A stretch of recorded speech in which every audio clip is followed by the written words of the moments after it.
Hello guys, আশা করি ভালো আছেন। আমিও ভালো আছি মোটামুটি। তবে ভিডিও দেই না আগের মতন। আমার ভিডিও নিয়ে ওরা ঠিক আছে, ওরা আমার আইডিতে ওরা সব কিছু সাপোর্ট পাইতেছে, আমাদের মধ্যে ভিউ আসে না, এই জন্য ভিডিও ছাড়ি না, ঠিক আছে। আর যে আমার আইডিটা চালাইতেছে, ঠিক আছে, আমি আজকে থানায় গেছিলাম মানে এই বিষয় নিয়ে আলোচনা করার জন্যে।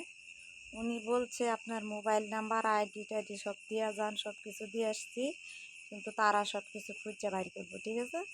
আমারা বলছে যে আপনি কয়টা দিন সময় দেন, যেহেতু আমরা এটা চার্জ দেবো, চার্জ দিয়ে সব কিছু দেখবো, দেখার পরে আপনার এটা সন্তানটা আমরা জানাবো, ঠিক আছে, আপনাকে আমরা ফোন দেব। আর আমার বিশ্বাস যে জিনিসটা যে মানুষের কাজটা করছে এটা আমার বাসার মানুষে চালাইতেছে, ঠিক আছে, আমার বাসার মানুষ এই কাজটা করতেছে।